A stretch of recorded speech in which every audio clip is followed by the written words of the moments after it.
everyone. Assalamu alaikum, and a very happy Pakistan Day to all of you.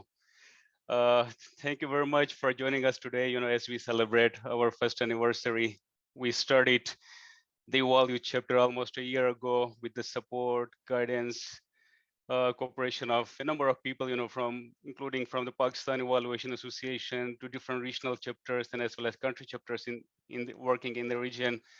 And since then, we have come a long way. The first year has been, really a year of formation for us. Was from formation stage. We really focused on building a very strong foundation that would guide the working of the chapter for many years to come. So I will be recapping the story of EvalYouth Pakistan, focusing on what we actually did, what we have been able to achieve, and what we are looking forward to do. Uh, for most of you who are new or who may not know about the EvalYouth Pakistan, I will very quickly introduce this chapter to you. So EvalYouth Pakistan is a network of young and emerging evaluators from Pakistan, and as well as young Pakistani evaluators who are working overseas. And it's also the youth chapter of the Pakistan Evaluation Association. Institutionally, we are aligned with the EvalYouth Asia regional chapter and as well as working very closely with EvalYouth Global Network. We also have a vision. We envision a future where young and emerging evaluators from Pakistan effectively contribute to equitable and sustainable development in the country and wherever they're working in other parts of the world. And our mission is to empower young and emerging evaluators from the country to become leaders in evaluation through engagement, capacity strengthening, and as well as networking. To guide our work towards our strategic objectives and as well as our vision and mission, we have also developed a strategy in consultation with different stakeholders, focusing more on the young and emerging evaluators, but as well as senior evaluators and other development professionals. That's a 5-year strategy, and we have encapsulated it in this very compact theory of change that I'm not sure is very visible to you, but I will briefly explain it. What are our long-term goals and what are our key action areas and what strategies we are focusing on. So in the long term, we would like to increase the supply of competent professional evaluators in Pakistan. And how we are planning to do it, we have defined 4 key action areas, include focusing on engagement, where we would like young and emerging evaluators in Pakistan to be better engaged in the evaluation career and landscape. Our second key action area is capacity strengthening, where we would like to build the capacities of young and emerging evaluators to lead and co-lead evaluations, contribute to strengthening M&E systems and as well as capacities. The third key action area is networking, which is focused on promoting the networking of young and emerging evaluators in Pakistan with the evaluation community and as well as the broader development community. And the 4 key focused area is thereof institutional strengthening, where we would like to institutionalize EvalYouth Pakistan as a reliable and sustainable platform for young and emerging evaluators. We have also come up with a number of strategies that we will be working on throughout the next 5 years in line with our strategy. I'll not go through all of them, but we focus on what we were able to do in the last year as the first year of our since our establishment. So the first year, considering is very crucial, our main focus was to build a very strong foundation for EvalYouth Pakistan so that it provides a very strong basis, for the chapter for many years to come. So in addition to developing a strategic plan for EvalYouth Pakistan, we also spend a lot of time filling up the key leadership positions within the EvalYouth Pakistan, starting with the executive committee consisting of 2 co-chairs and a secretary, which was done through self-nomination, shortlisting, and ultimately voting by the existing members of the chapter. We also fulfill the key positions in the management group, which consist of representation from each province in the country, as well as an overseas representative. We also filled the key leadership in the task forces, which are focused on the 4 key action areas that I already mentioned. And we have been keeping a very active social media presence through our channels in YouTube, in LinkedIn, pages in Facebook, and as well as Twitter. This is the executive committee of EvalYouth Pakistan, who will be serving for 2 years, and I'm absolutely honored to be part of this executive committee. This is kind of an organogram consisting of the list of the key leadership positions, including the XCOM, the management group, and as well as the leaders for the different task forces. In terms of engagement, we have been focusing more on expanding the network of young and emerging evaluators in the country through membership drive. So far, we have 28 registered members.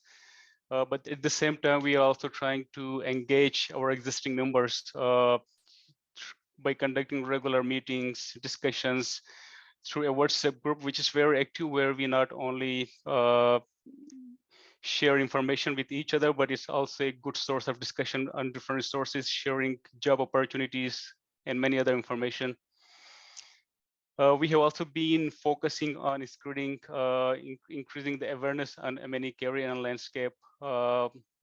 Last year in August, we organized a webinar on evaluation landscape in Pakistan, finding out who is who and what is what in the evaluation landscape in Pakistan. We have also been facilitating the participation of the young and emerging evaluators in the peer-to-peer career advisory initiative, where they learn not only how to develop their career in monitoring and evaluation, but also learn key technical skills. And we have been keeping a very strong engagement with the Pakistan Evaluation Association. We actually have a youth representative in the board of Pakistan Evaluation Association, which is the voluntary organization of professional evaluators in the country. And very recently, our members worked very closely with the working group from the Pakistan Evaluation Association on the translation of DUC evaluation criteria into Urdu language. In terms of capacity strengthening, we haven't been able to organize any initiative on our own in the first year. We do have a plan, so we would like to organize a few activities focusing on building the capacities of young and emerging evaluators in the coming year. But in the first year, we encouraged our members to avail opportunities from other organizations and from other sources. Our members were able to avail scholarships and attend many courses with Encompass Learning Center, as well as participate in the Asia Pacific Winter School, and as well as in the Eval Fest conference that was also organized by RPA and as well as ECOI with other partners. As already explained, our members are also participating in the peer-to-peer career advisory initiative, not only as a participants, but they have also been serving as young mentors, for very new people who are entering the field of evaluation. And we have also been disseminating different training opportunities and many resources through email and as well as our social media pages. In terms of networking, we have been focusing on encouraging the young and emerging evaluators to be members of other evaluation initiatives in the region and as well as in the world. We have people who are working in the EvalYouth Global Network as well as in EvalYouth Asia Leadership. Some of our members are serving in Eval SDGs Network and the Gender and Equity Network of South Asia. We have also members working in Asia Pacific Evaluation Association, leading different thematic strategies and the peer-to-peer career advisory initiative. We also participated in the Evolve for Action campaign with UNFPA, RPA, and few others partners. We are also focusing on building partnerships with different organizations who are working for the promotion of evaluation in the country. Very recently, we had initial conversation with UNICEF Pakistan, whose representative Carlos is also here with us today. We will be working in collaboration, organizing an activity, an initiative, focusing on evaluation capacities, hopefully in near future. We also had initial conversation with the Australian Evaluation Society, and we have discussed how actually we can share experiences and learn from each other. In terms of networking, we are also focusing on collaborating with different EvalYouth chapters. We have a very strong linkage with EvalYouth Asia and as well as EvalYouth Global. Chapters such as EvalYouth Afghanistan, India, and Sri Lanka were very helpful when we were actually launching, but also have been sharing their experiences with us since then. More recently, we were also able to develop linkages with EvalYouth Peru, who are in totally opposite side of the world. With all the time difference, we were still able to organize a very fruitful discussion with them, and hopefully we will be organizing some activities in collaboration. Some of the snapshots of some of the online activities that we have been organizing.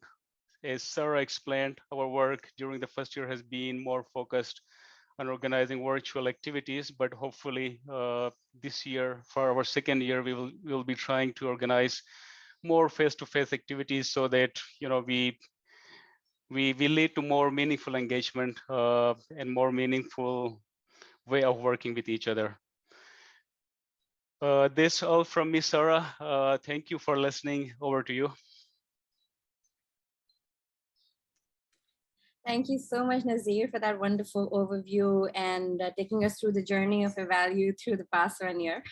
So I'll just jump right into the session and just jump right into the celebration and talking about what all has been happening in the M&E field in Pakistan. So today we'll be featuring two very, very special speakers, guest speakers, superstars, we like to call them, because they are young, energetic, amazing, and really, really, I think, contributing to M&E and advancing, like I said, M&E objectives in Pakistan and really bringing new ideas, fresh perspectives to practice. So I'm joined today by, so we are joined today by two very special guests. Number one is Zahra Rao. Ms. Zahra, she works as a monitoring and evaluation officer with UN Women Pakistan. Then we also have Mr. Kaleemullah, who is monitoring evaluation and research officer with Aga Khan Rural Support Program. So first up, we will deep dive with Kaleem and ask about his experience, his background, what has he been. So, Assalamualaikum, Kaleem. Welcome. How are you feeling? How are you doing? Hi everyone, and Assalamu alaikum, Sarah. Thank you. Let me thank the amazing people at EvalYouth Pakistan, especially Sarah and Nazir, who have done a tremendous job to arrange this very fruitful session. And I'm honored to be speaking here to you all. But you see, here is we are facing a communication issue. So I'm sorry, I won't be able to share my screen. So I think you will do with it. So I think I would introduce a little about myself. I'm Kaleemullah, and can you hear me? Absolutely. Are you hearing me? Go ahead. Okay. I'm Kaleemullah, and I was born in Skardu and raised here as well. I studied till 12th grade from Skardu, and then I moved to KPK Ahmedabad, from there I joined ComSets Institute of Information Technology, from where I got my bachelor's degree, and then I came back here in Baltistan, and then I joined AKRSP in 2017. Since then, I am associated with AKRSP, and I'm also pursuing an economics degree currently from Karakum International University, Gilgit. So that's short introduction about me. Yeah. Thank you so much, Kaleem. And okay. Thank you so much. Kaleem has over 5 years of experience working in Baltistan. He works with the Aga Khan Rural Support Program, which is one of the premier rural support program in the country, especially in that region. He has been working on monitoring and evaluation, data management, and he looks after the regional monitoring and evaluation activities under this program. तो कलीम, मैं आपसे थोड़ा सा पूछना चाहूँगी, आपने थोड़ा सा अपने बारे में हमें बताया, लेकिन थोड़ा सा प्लीज अपने बैकग्राउंड के बारे में जरूर बताएं कि आप कहाँ से बिलोंग करते हैं, उस एरिया की डेमोग्राफिक्स क्या है, उस एरिया का कॉन्टेक्स्ट क्या है, ताकि जो हमारी ऑडियंस है they can better understand where you are coming from and they can sort of picture what sort of region you work in. Okay, okay, sir. So I'll introduce a little bit about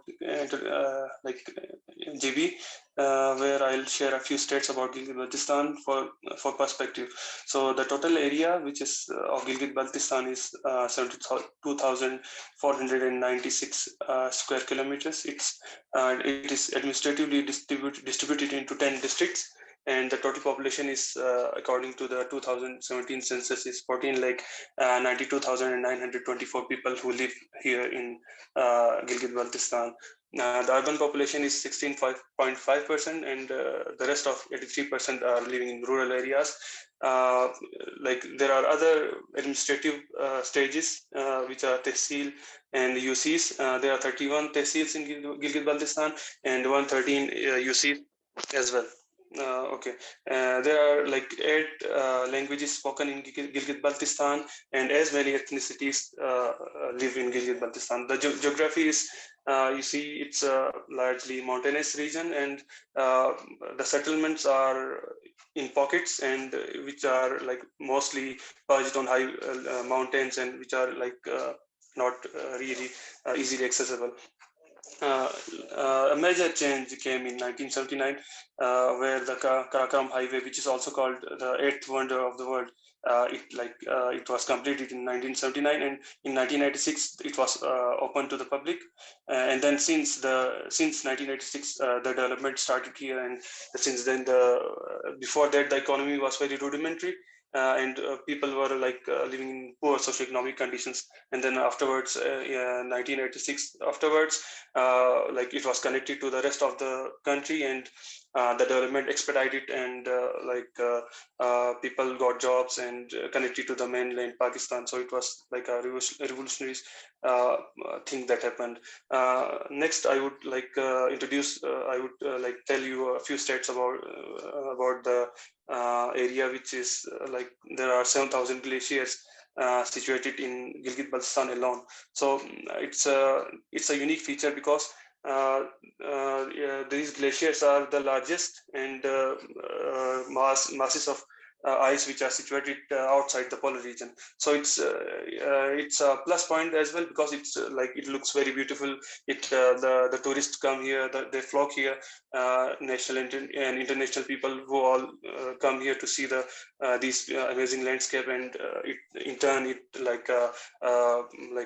fuels the economy the local economy. But on the other hand, there is the severe challenge of climate change, which will I think it's very challenging for the whole country and for the whole region, because these glaciers, if these melt, then it will be a catastrophe for whole region of Pakistan, because Pakistan is an agriculture country, and it will affect severely in terms of food security and other things. So there are other important features, there are 14 8,000 meter peaks, which are out of 14 8,000 meter peaks, 5 are situated in Gilgit-Baltistan. The political setup is also very unique in terms that it's kind of an autonomous region governed under the GB Order 2018, which is it has a separate government and 33-member assembly headed by a chief minister, and it has its own judiciary, its bureaucracy, and its all things that entails. So shortly, it's about it was introduction about Gilgit-Baltistan. So this is where we work. Yeah. Thank you so much, Kaleem. And what अगर मैं इसमें add करना चाहूँ, Gilgit-Baltistan is sort of like the top roof of Pakistan. It's a very mountainous region demographically or geographically. The terrain है वो बहुत ज़्यादा treacherous है, बहुत मुश्किल है उसको वहाँ पे access करना, जैसे कलीम ने बताया. So and also for historically काफ़ी अरसे तक ये باقی جو ملک ہے اس سے ڈسکنیکٹڈ بھی رہا. تو بہت صرف recently he because of the infrastructure development it was connected to the rest of the country and then economic development happened. So obviously یہ ساری چیزیں کلیم am I right کہ یہ ساری چیزیں بہت افیکٹ کرتی ہیں وہاں کی لوکل ڈائنامکس کو, وہاں کے لوکل سوشل پولیٹیکل کانٹیکسٹ ہے. am I right؟ جی سر آپ بالکل صحیح کہہ رہی ہیں, بالکل ایسا ہی ہے. جیسا کہ میں نے بتایا کہ 1986 میں جو ہے کراکرم ہائی وے جو ہے وہ پبلک کے لیے اوپن ہوا تھا.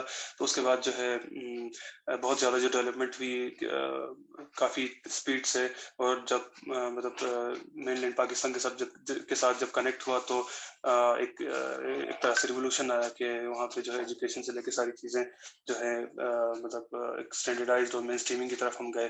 تو اس سچویشن میں جو ہے گیٹسبی بھی ایک اسی دوران جو ہے یہاں پہ گیٹسبی نے اپنا کام شروع کیا.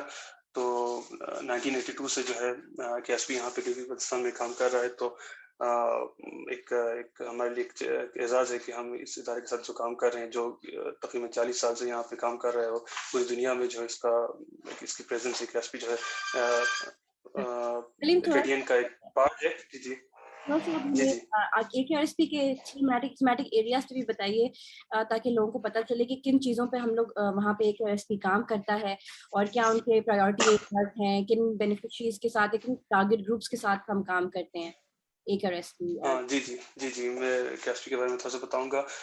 جیسے کہ آپ کو سلائڈ میں دکھائی دے رہا ہوگا کہ AKRSP جب شروع میں جو ہے یہاں پہ گلگت بلتستان میں آیا تو یہاں پہ جو مسائل جو تھے وہ بہت زیادہ, کیونکہ جو یہاں پہ ڈیولپمنٹ جو ہے بہت زیادہ کم تھی اور لوگ جو ہے بہت زیادہ آئسولیٹڈ تھے. اور ابھی بھی آپ دیکھتے ہیں کہ آگے آپ دیکھیں گے, میں کچھ پکچر شیئر کروں گا کہ آپ کو پتہ چلے گا کتنی آئسولیشن ہے.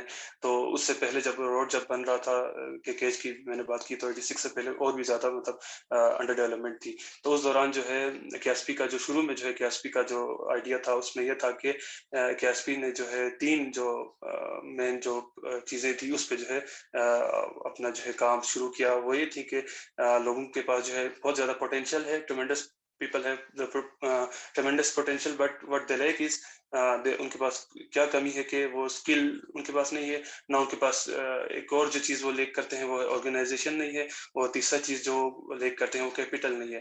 تو یہ ان تینوں چیزوں پہ AKRSP نے شروع میں کام کیا کہ لوگوں کو جو ہے انہوں نے جو ہے آرگنائز کرنا اسٹارٹ کیا AKRSP نے. اس کے بعد جو ہے آرگنائزیشن ان سینس کے نیبرہڈ آرگنائزیشن بنانے اسٹارٹ کیے, جس میں جو ہے ولیج آرگنائزیشنس اور وومن آرگنائزیشنس تھے. اس کے بعد جو ہے ان کو جو ہے اسکلس دیا, اس کے بعد جو ہے ان کو کیپٹل دیا, پیسے دیے. اس کے بعد جو ہے ان تینوں کا جب کمبینیشن ہوا تو یہ ایکسپیریمنٹ جو ہے بہت زیادہ کامیاب ہوا. تو شروع میں جو ہے AKRSP کا مینڈیٹ جو تھا وہ جو ہے 10 سالوں میں جو ہے لوگوں کی جو آمدنی تھی اس کو جو ہے ڈبل کرنا تھا. تو AKRSP کا یہ ماڈل جو ہے یہ اس کے بعد جو ہے جس AKRSP نے جب کام کیا تو اس بہت زیادہ کامیاب ہوا, اور جو ہے اس نے سکسیسفلی جو ہے 10 ایئر کا جو ٹارگیٹ تھا وہ اچیو کر لیا. اور اس کو جو ہے AKRSP کو جو ہے انڈیپینڈنٹلی ایویلویٹ کیا گیا. اس کے کام کو ورلڈ بینک نے ایویلویٹ کیا, جس کو پبلش بھی کیا گیا ہے نیکسٹ ایسن کے نام سے, جو مطلب آپ آن لائن دیکھ سکتے ہیں. تو 3 خاصے ڈفرینٹ انہوں نے جو پبلیکیشنس ہیں نیکسٹ ایسن کے نام سے 1 2 3. تو اس میں جو ہے ایک AKRSP کو انڈیپینڈنٹلی ورلڈ بینک نے جو ہے ایویلویٹ کیا, کئی ایوارڈز بھی ملے. تو اس کا جو ہے AKRSP کا جو ماڈل تھا وہ بہت زیادہ کامیاب ہوا, جو جس کے نتیجے میں جو ہے نیشنل رورل سپورٹ پروگرام اور ڈفرینٹ جو مختلف جو ہمارے پاس SRSP ہے, اور اس طرح کی جو مختلف جو سرحد میں ہے, سندھ میں ہے, جو ادارے ہیں وہ بنے.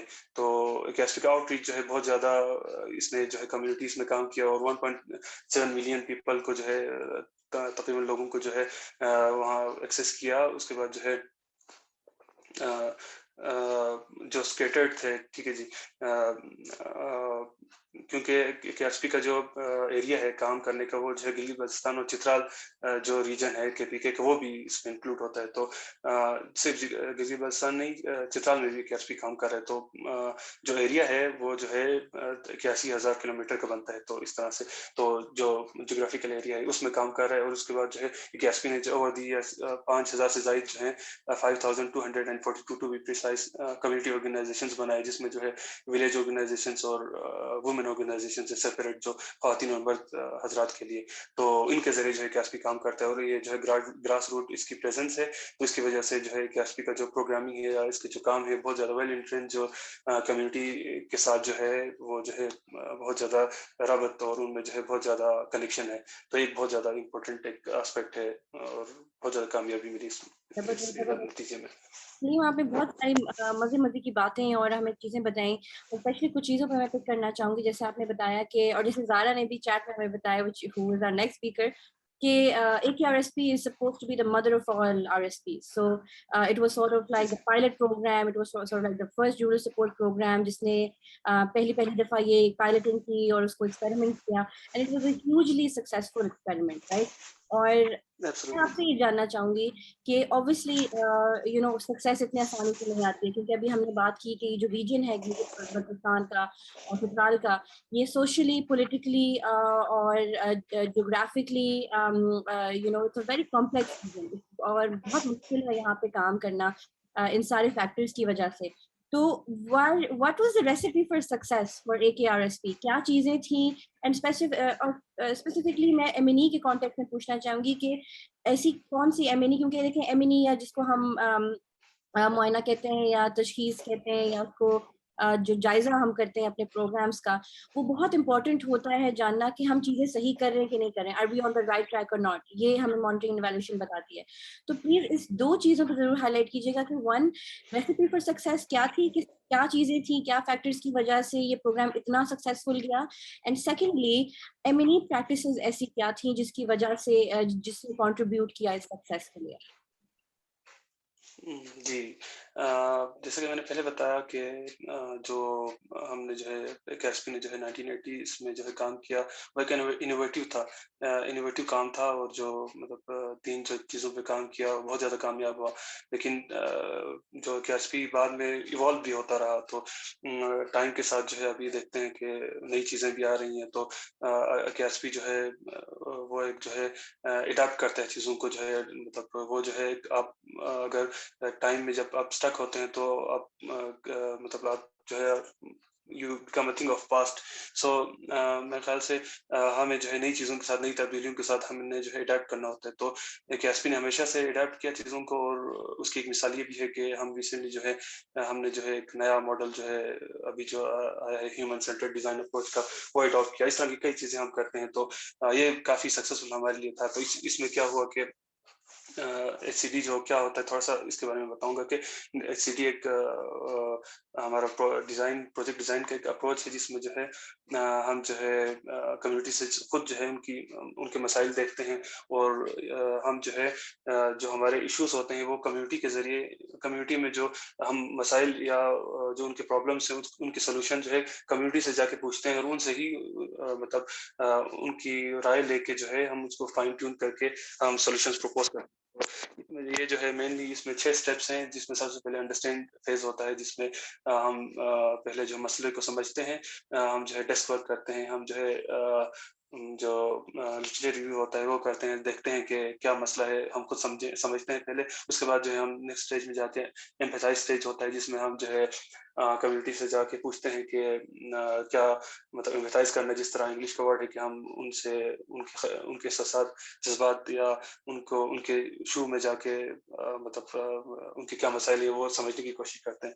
تو ایمپیتھائز فیز ہوتا ہے. اس کے بعد جو ہے سنتھسائز ہوتا ہے, جس میں ہم انسائٹس وغیرہ ڈیولپ کرتے ہیں. اس کے بعد جو ہے ہم جو ہے سولوشن جو ہے آئیڈیٹ کرتے ہیں. اس کے بعد نیکسٹ میں جو پروٹوٹائپ ہوتا ہے, جس میں ہم ایک پروٹوٹائپ ڈیولپ کرتے ہیں, چھوٹا سا ایک ماڈل ہوتا ہے وہ ڈیولپ کرتے ہیں. اس کے بعد اس کو ٹیسٹ کرتے ہیں, اور ایک آئٹریٹو پروسیس ہے, جس میں جو ہے اگر مسئلہ ہو تو دوبارہ جو ہے کمیونٹی کے پاس ہم جاتے ہیں, ان سے پوچھتے ہیں کہ کیا یہ سولوشن آپ کے لیے صحیح ہے, کیا اس میں کوئی مسئلہ ہے, تو ہم اس کو دوبارہ صحیح کرتے ہیں. اور اس میں جو اگر کوئی مسئلہ آتا ہے تو اس کو پھر ٹھیک کرتے ہیں, دوبارہ جا کے دیکھتے ہیں. پھر یہ اگر سولوشن صحیح ہوتا ہے تو اس کے بعد جو جا کے ہم پلان کرتے ہیں, اس کے بعد جو ہے ایگزیکیوٹ کرتے ہیں. اس کے بعد جو ہے اس کو جو ہے ڈسیمینیٹ کرتے ہیں, ہماری سکسیس اسٹوریز جو ہوتی ہیں, پھر جو ہے آگے مطلب تاکہ لوگ انسپائر ہوں اور جو ہے لوگ اس سے سبق لیں.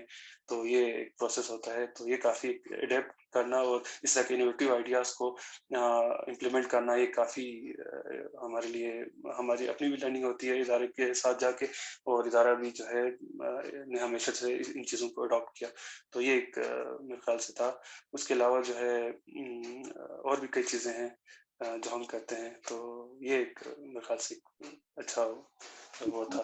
For sharing that, اور it's so interesting to see کہ human centered design approach جو کہ ایک globally کافی ایک accepted approach ہے, اور لیکن پاکستان میں ابھی تک obviously اتنے widely implement نہیں ہوئی ہے, but so interesting to see کہ AKRSP is implementing this approach. And جیسے آپ نے کچھ بڑی interesting ہمیں باتیں بتائیں کہ it's very grassroots driven, it's very community driven, کہ community کے پاس جا کے جو کہ ہمارے end users ہیں ان سے ہم پوچھ رہے ہیں کہ آپ کی کیا نیڈس ہیں, آپ کی کیا پرابلمس ہیں, اور آپ ہی ہمیں سولوشنز بیسٹ بتائیں. I think that is the best model where it's very people driven, it's very community driven and participatory ہے, کہ ہر اسٹیپ پہ کمیونٹی کی انوالومنٹ ہے اس میں, ہر اسٹیپ پہ کمیونٹی فیڈ بیک آپ کو دے رہی ہے, آپ اس فیڈ بیک کو انکارپوریٹ کر رہے ہیں. اینڈ obviously ایمنی کا اس میں بہت ایک اسٹرانگ رول ہوتا ہے کہ ایمنی is collecting all of this feedback and collecting, and that feedback loop is short and very quick. اور آپ نے ایک بڑی مزے کی بات کی کہ آئٹریٹو پروسیس ہے, کہ صرف یہ نہیں ہوتا کہ فیڈ بیک لے کے آپ آفس چلے جاتے ہیں, وہ ایک رپورٹ میں چلا جاتا ہے, but you actually think about it اور اس کو مزید بہتر سے بہتر بنانے کی کوشش کرتے ہیں کہ, اور پروٹوٹائپنگ کرتے ہیں کہ چھوٹے لیول پہ یا چھوٹے پیمانے پہ اس کو ٹیسٹ کیا, اچھا رہا, پھر اس کو تھوڑا اسکیل اپ کیا. ایسا ہی آپ کا ماڈل ہے AKRSP میں کہ آپ پروٹوٹائپنگ چھوٹے چھوٹے کو اسکیل اپ کرتے ہیں؟ جی جی بالکل ایسا ہی ہے.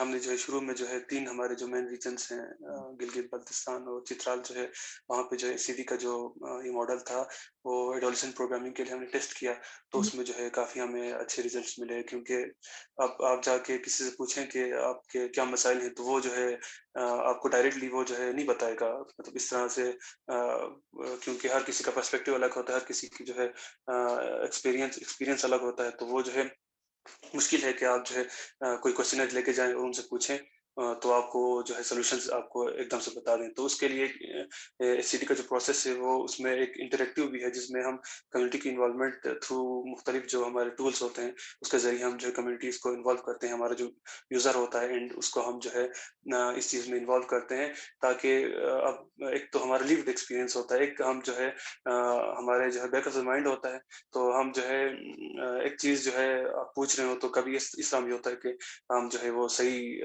مطلب نہیں بتا پا رہے ہوتے, نہ اپنے ایموشن سے ہم نالج کو آگے نہیں لا پاتے. تو ہم جب مطلب ان کو جو ہے کمیونٹی کو انوالو کرتے ہیں پریکٹسز میں, مطلب ایکٹیویٹیز میں, تو وہ خود جو ہے ان کی جو, کیونکہ وہ کام کر رہے ہوتے ہیں تو وہ جو ہے آگے آ جاتا ہے.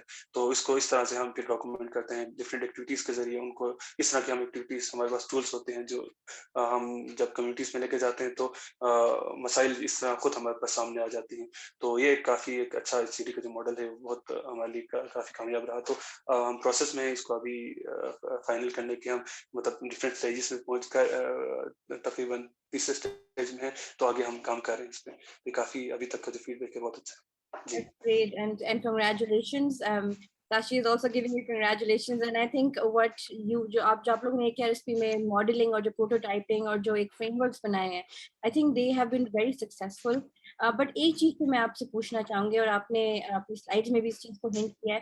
I'd like to know کہ آپ لوگوں کی جو ٹیم ہے AKRSP میں, اس میں لوکل ریسورسز کتنے ہیں, مطلب پیپل جو کہ اسی ایریا سے بلانگ کرتے ہوں, what is the percentage of it, and does AKRSP prefer local resources versus for instance باقی مین لینڈ پاکستان سے یا پھر international? So what is the human resource makeup like, what is the team like at AKRSP? Sorry جی, ہم جو ہے جیسا کہ آپ کو پتہ ہے کہ کوئی مطلب کسی کمیونٹی میں آپ کام کرتے ہیں تو وہ کمیونٹی والے خود سب سے ٹھیک جانتے ہیں, یا سب سے اچھا ان کو, مطلب کیونکہ وہ کمیونٹی میں رہ رہے ہوتے ہیں تو ان کو بہت زیادہ پتہ ہوتا ہے اس چیز کا کہ کیا ان کے مسائل ہیں اور کیا سولوشنس ہوں گے. کیونکہ وہ جو ہے مطلب جنریشن سے وہ ایک نالج ہوتا ہے, وہ ایک سینہ بہ سینہ ہوتا ہے, تو یا پھر وہ کام کر رہے ہوتے ہیں, ایک ایوولوشنری ایک مطلب پروسیس سے گزر رہے ہوتے ہیں, جس کے نتیجے میں وہ ایک انڈیجنس نالج جو ہے وہ مطلب جنریٹ کرتے ہیں.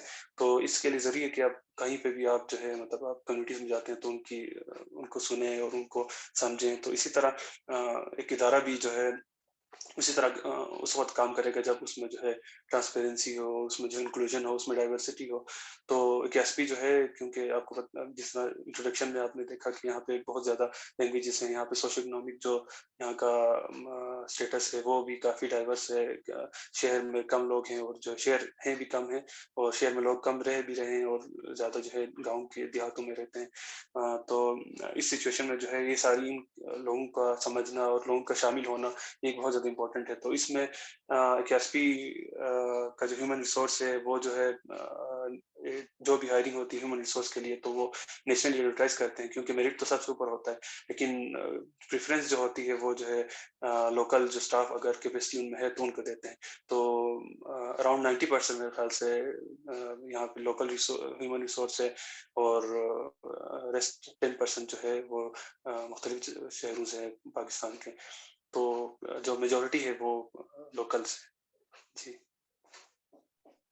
Thank you so much for sharing that. And I think that also is one of the biggest success کے نہ صرف پارٹیسپیٹری آپ کی کمیونٹی کے ساتھ لنکیج اسٹرانگ ہے, بلکہ آپ کی جو اپنا ٹیم ہے وہ بھی اسی کانٹیکٹ سے بلانگ کرتی ہے, which sort of adds on and enriches the experience and enriches the, you know, the collective wisdom in the program, because آپ کا اسٹاف بھی obviously اسی ایریا سے میں جب رہا ہے, ان کو وہاں کی ریالٹیز کا پتہ ہے, ان کو وہاں کی ایشوز کا, چیلنجز کا زیادہ اچھے سے پتہ ہے.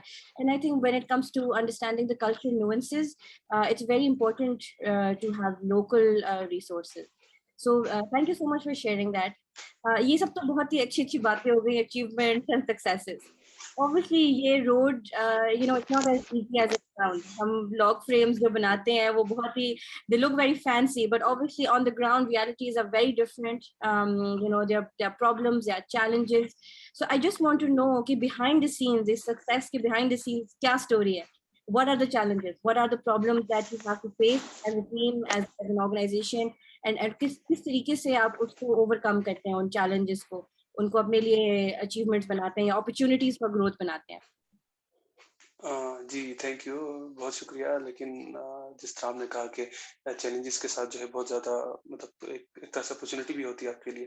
تو آپ یہ دیکھیں تصویروں میں جو ہے بہت زیادہ آپ دیکھیں تو ایکسیسیبلٹی کے بہت زیادہ مسائل ہیں, اور سوری یہاں پہ جو ہے انوائرمنٹ جو ہے بہت زیادہ سخت ہے, اور جس طرح آپ ٹریول کرنا پڑتا ہے ایکسٹینسو, تو ایکسیسیبلٹی کے بہت زیادہ ایشوز ہوتے ہیں. تو چیلنج جس طرح کہا کہ بہت زیادہ ہیں یہاں پہ ایمینی کے, اسپیسیفکلی ایمینی کی اگر بات کریں تو, کیونکہ اب کوئی سیٹلڈ ایریا ہے تو وہاں پہ آپ کا کمیونیکیشن کا بھی ایشو نہیں ہے, ایکسیسیبلٹی کے مسائل نہیں ہیں, اور کوئی مطلب لینگویج کے بیریئر نہیں ہے, کم ہوتے ہیں, کیونکہ اکثر لوگ مطلب ڈیولپڈ ایریاز میں ان کی لینگویج بیریئر, کیونکہ وہ سب سمجھتے ہیں اردو, تو مطلب مسائل نہیں ہوتے. لیکن یہاں پہ بہت زیادہ چیلنجز بھی ہیں, لیکن اب چیلنجز کے ساتھ جو ہے آپ نے جو ہے اب سولوشنز بھی ڈھونڈنے ہوتے ہیں.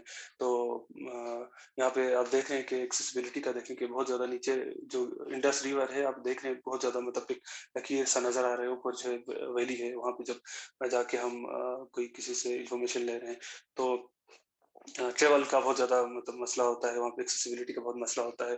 تو یہ جو آپ تصویر دیکھ رہے ہیں وہ کھرمانگ ڈسٹرکٹ کی ہے, جو مطلب ایک بہت زیادہ ریموٹ ایریا ہے, ایک ڈسٹرکٹ ہے بلتستان ریجن میں. تو یہ جو ہے تقریباً 2-3 مہینے جو اپر ایریاز ہیں جو کھرمنگ ویلی کے یا ڈسٹرکٹ کے, وہ بہت زیادہ مطلب کٹ آف یا بند رہتے ہیں سردیوں میں برف کی وجہ سے. تو وہاں پہ جو ہے چیلنج یہ ہوتا ہے کہ ہم پروسیس مانیٹرنگ یا آؤٹ کم مانیٹرنگ کریں, تو وہ فریکوینٹلی ٹریول کرنا پڑتا ہے, یا مطلب ان سب جگہوں پہ, کیونکہ ہر جگہ پہ ہمارے مطلب مختلف جو پروجیکٹس ہوتے ہیں, تو ان سب جگہوں پہ جانا. لاسٹ ٹائم ہم گئے تو مطلب مجھے وہاں پہ آگے جا کے وہاں پہ اسٹے کرنا پڑا, اور جو ہے مطلب راستے کا مسئلہ تھا. تو گاڑیاں مطلب 4x4 گاڑیاں ہوں تو بھی اس طرح کے خطرناک راستے ہیں کہ وہاں آپ نہیں پہنچ سکتے, کیونکہ تھوڑی سی اوپر ہلی ایریاز میں جو ہے جلدی جو ہے بارش ہو جاتی ہے, اور جو ہے وہاں پہ مطلب سلپری ہو جاتا ہے سارا روڈ کا جو مسئلہ ہوتا ہے، تو یہ بڑا ایکسیسبلٹی ہے. اس کے علاوہ جو ہے یہاں پہ جو ہے کمیونیکیشن کے بڑے مسائل ہوتے ہیں، کیونکہ cellular net work coverage in sub areas میں جو 3 ہمارے بڑے ڈسٹرکٹ بلکہ پاکستان کے سارے ڈسٹرکٹس میں مطلب مسائل ہیں کہ وہاں پہ پورا جو ایریا ہے وہ وہاں پہ سیلولر نیٹ ورک کی کوریج نہیں ہے. تو جب کوریج کا ایشو ہوتا ہے تو کمیونیکیشن، جب ہمارا بینیفیشری کہیں پہ ہے جہاں پہ سیلولر نیٹ ورک نہیں ہے تو وہاں پہ ٹریول کرنا پڑتا ہے، وہاں پہ جانا پڑتا ہے، تو ان سے کمیونیکیٹ کر کے مطلب جانا اور وہاں پہ جا کے انفارمیشن لے کے آ کے پھر ڈیسک ورک کرنا، یہ سارا ایک بڑا چیلنج ہوتا ہے. اس کے علاوہ جو ہے ڈیموگرافکس کا بھی ایشو ہے کہ وہاں پہ مطلب ایجوکیشن کا معیار یا ایجوکیشن کا لیول، سوشل اکنامکس کا اسٹیٹس جو ہیں اور جو مطلب ایبرپٹلی چینج ہوتے ہیں شہروں سے اور گاؤں میں جاتے ہوئے، تو 30-40 کلومیٹر کے ریڈیس پر آپ کو مطلب بہت زیادہ فرق نظر آئے گا. تو اس میں کیا کرتے ہیں کہ ہم جو ہمارا ریسرچ ٹول ہوتا ہے وہ ہمیں دیکھنا پڑتا ہے کہ ہم انٹرویو کریں گے. مطلب مینلی تو ہمارا تو ریسرچ کا جو پروسیس ہوتا ہے مکسڈ ہم کرتے ہیں، کوالیٹیٹیو اور کوانٹیٹیو ہم ٹولس یوز کرتے ہیں. لیکن اب جو ہے شہروں میں ہم کریں گے تو کس طرح کے ہم کوشچنس پوچھیں گے، کیونکہ وہی کوشچنس ہوں گے لیکن اب وہاں پہ کلچرل جو سینسٹیوٹیز ہوتی ہیں، سوشو کلچرل، ان کو بھی خیال کرنا پڑتا ہے، کیونکہ ایک ریلیجیس یا کیونکہ یہاں پہ ریلیجیس گروپس ہیں، اچھا ڈفرینٹ کلچرس ہیں، ڈفرینٹ جو سوشو اکنامک گروپس ہیں، ٹھیک ہے جی، ان سب میں جو ہے ان کے احساسات اور ان کی سینسٹیوٹیز کا بھی خیال کرنا پڑتا ہے. تو اس میں جو ہے ہم اس طرح کے کوشچنس نہیں پوچھ سکتے کہ جو مثال کوئی انڈیکیٹر ہم ایس آر ایچ یا ایف پی پہ ہمارا کوئی انڈیکیٹر ہے تو اس کو ہم ڈائریکٹلی ہم ایز اٹ از جو گلوبل اسٹینڈرڈ ہمارے انڈیکیٹرس ہیں اس کے مطابق ہم ڈائریکٹلی ہم کسی ہماری بینیفیشری سے ہم پوچھیں گے تو پھر کلچرلی وہ ہوگا، ہم نہیں پوچھ سکتے. تو اس کے لیے ہم جو ہے پروگزی انڈیکیٹرس ہم یوز کرتے ہیں، یا پھر ہم جو ہے انڈیکیٹرس کو اس طرح انڈائریکٹلی ہم مطلب اس طرح ٹیلر کرتے ہیں کہ وہ ہماری نیڈس کو سیٹسفائی کرے. تو مطلب جس طرح میں نے پہلے بتایا کہ پی آر اے کرتے ہیں، ہم کمیونٹی کو انگیج کرتے ہیں. جس طرح ایک ایگزامپل ہے کہ کلائمیٹ چینج کا آپ کو پتہ ہے کہ یہاں پہ بہت زیادہ، جس طرح میں نے پہلے بتایا کہ بہت زیادہ ہم ولنریبل ہیں کلائمیٹ چینج کے. کئی جو گاؤں ہے وہاں پہ مطلب آبادی بالکل ختم ہو گئی، پانی کیونکہ پہاڑوں سے آتا ہے تو وہاں پہ پہلے برف زیادہ پڑتی تھی، اب برف کم پڑتی ہے تو وہاں پہ پانی پینے کا اور اریگیشن کے پانی کا مسئلہ ہو گیا، تو لوگ جو ہے وہاں سے ان کے سیٹلمنٹ کا مسئلہ ہو گیا.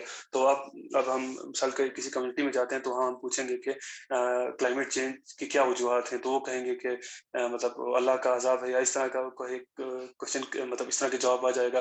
یا ہم مطلب اگر اس کو ہم ٹیلر کر کے اس طرح پوچھیں کہ پہلے آپ کے کیا مسائل، آپ کس ٹائم پہ آپ جو ہے بوائی کرتے تھے، کس ٹائم پہ آپ جو ہے مطلب پانی آتا تھا، ابھی کس ٹائم آتا ہے، تو اس طرح کا مطلب ہم کریں. تو کیونکہ ان کو پتہ ہوتا ہے چیزوں کا، کیونکہ فیس کر رہے ہوتے ہیں. لیکن ہم کوشچن ہمارے جو گلوبل جو ہمارے مطلب کسی شہر میں ہم پوچھیں اور کسی جو گاؤں میں پوچھیں، یہ مطلب کافی اس کو بہت زیادہ فرق ہوتا ہے، تو ہمیں وہ ڈیزائرڈ آؤٹ کمس نہیں آتے.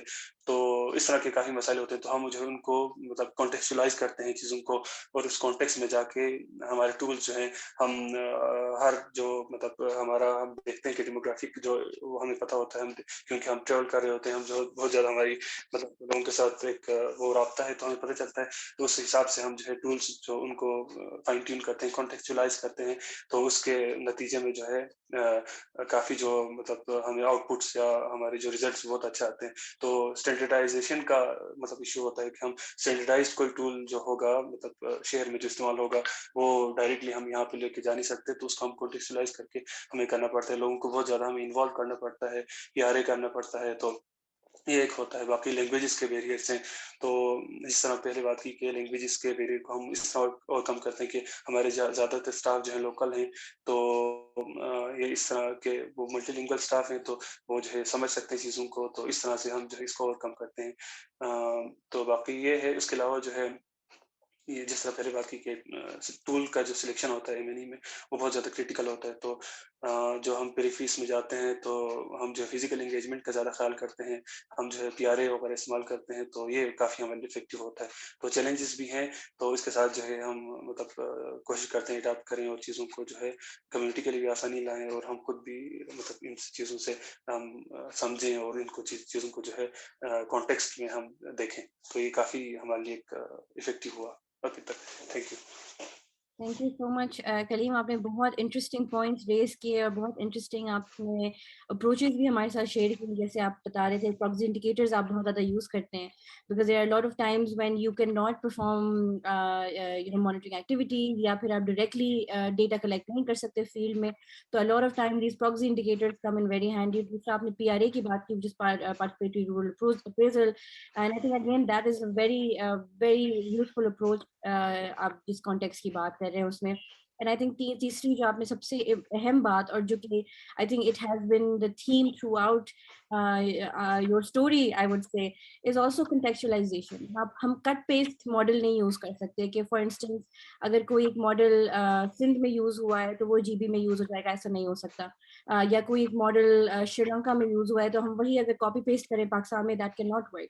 We always have to contextualize the models. We also always have to contextualize these frameworks in the light of local social, political, cultural and also religious realities. جیسے آپ نے کہا کہ religion بھی sometimes ایک بڑا important factor ہوتا ہے, اور we also have a question regarding that جو کہ ہم end میں لیں گے.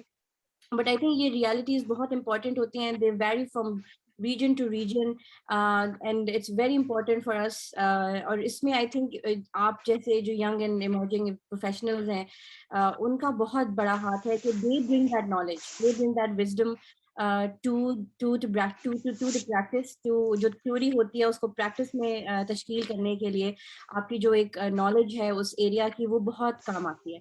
تو آخری میرا بس ایک سوال ہے and then we will wrap it up. میرا آخری سوال آپ سے یہ ہے کہ this is all wonderful work.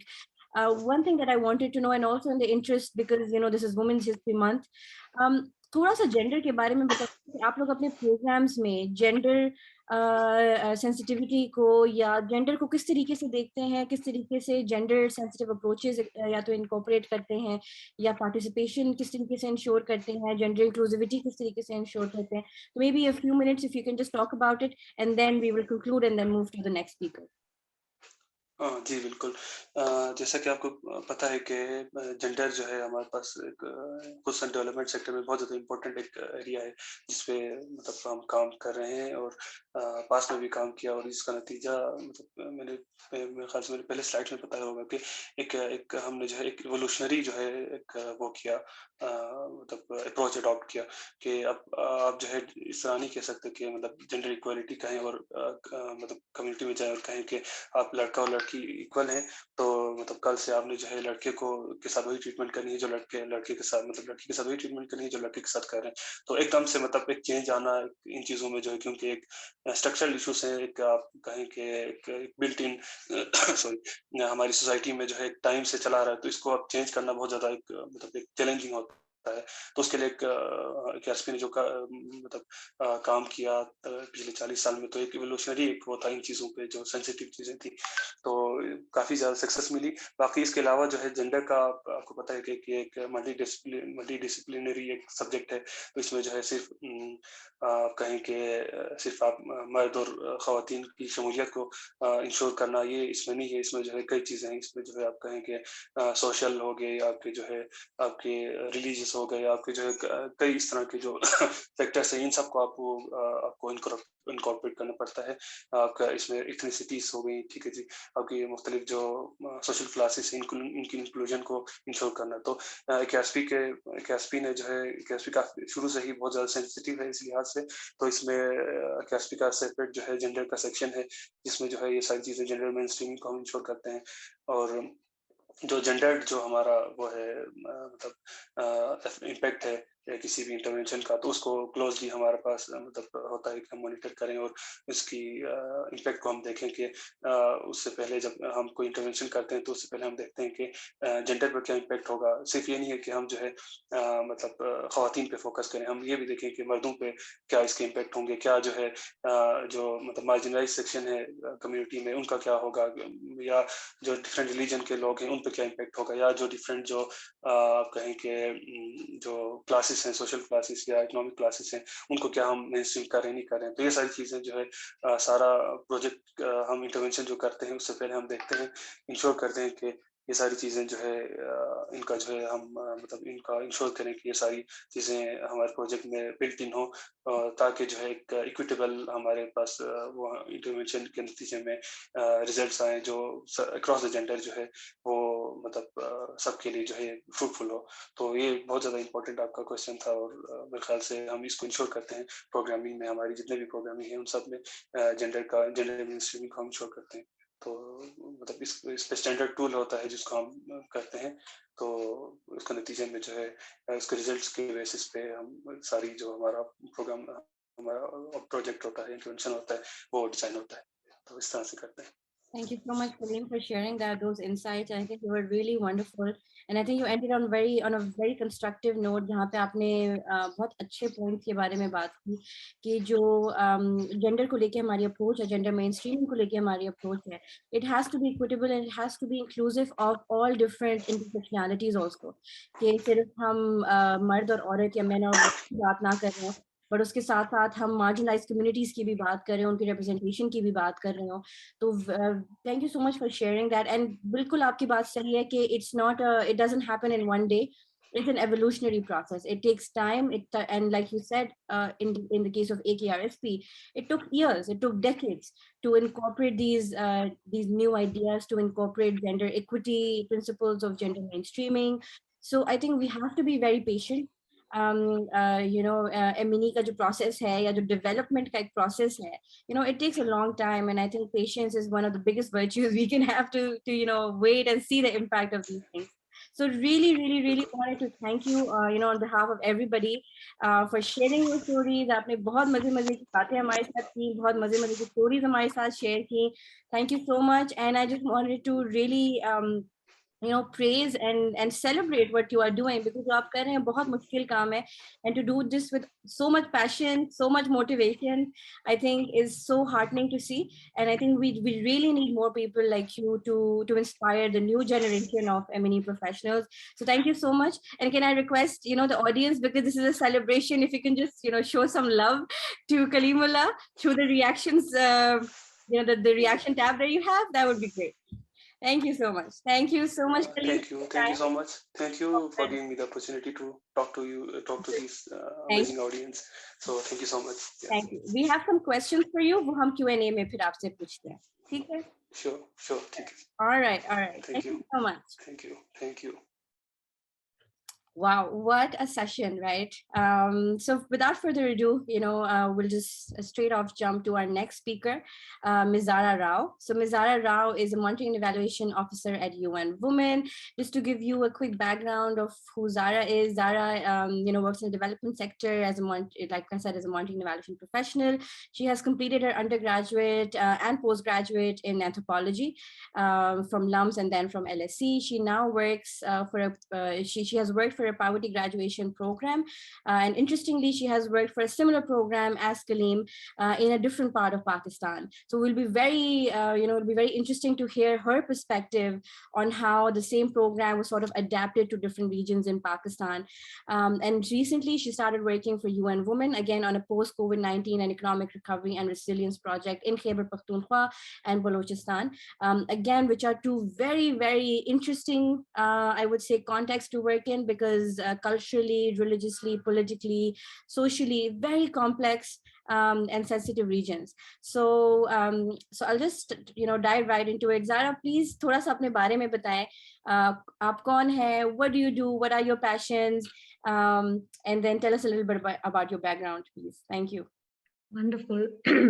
Thank you, Sarah. Assalamu alaikum. Hello, everyone. It's such a pleasure to be here, and I'm truly humbled to be able to share my stories with everybody and tell you guys a little bit about myself and my journey in M&E so far. So my name is Zahra. I'm 28 years old. My favorite color is pink. And I was born and brought up in Islamabad, Pakistan. And I did my studies from here. And then, as Sarah mentioned, I moved to Lahore from undergrad, which was in sociology and anthropology. And soon after that, I left for my master's. So when I was in my undergrad so that ended in 2016. In my final year of my undergrad, I was studying anthropology, like I mentioned. So उसके अंदर हमारे एक final year project होता है, उसके अंदर मैंने Sunday बाजार के ऊपर रिसर्च की.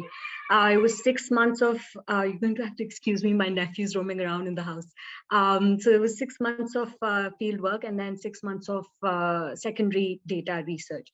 And for those first 6 months, I used to travel to the Sunday Bazaar, which is like a marketplace with subsidized products.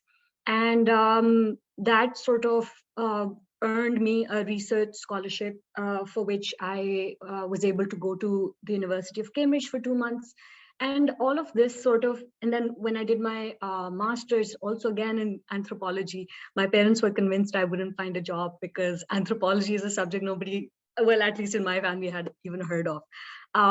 So these were sort of my experiences, something, I studied bits about culture within Pakistan and outside of Pakistan. And that sort of really built my interest in research, in going out in the field and talking to people who were like me and who were very different than me. So at LSE, again, I did my research on the Pashtun Tahaffuz movement, which was, so this was, I did my master's in 2018. I completed it in 2018. So us time ke upar Pashtun Tahaffuz movement was a really big thing in Pakistan. And again, my research, my curiosity towards these things, exactly, Sunday Bazaar is like the flea market. So these sort of led me to an interest where, I really wanted to be in the field. And the field is, again, quote unquote, a bit of a, for many people saying that, oh, I'm going to the field, or, when you go to the people and you talk to them, it's just home for them. So there were a lot of concepts which are sort of clashing in my head when I joined the development sector later on. So I also worked shortly at within London when I went for my master's, and that was just a 2-woman team over there. So I really got to see little aspects of Emily here and there. But to my core, I would say, when you ask how who I am, I would say that I'm somebody who at least so far is very passionate about research, being with the people and being able to talk to them, and being able to sort of converse in a way that and be grateful to them giving me the time to sort of share their experiences with me. Thank you so much, Zahra, for sharing your background and those interesting stories about, Sunday market, which is sort of like a flea market in Pakistan.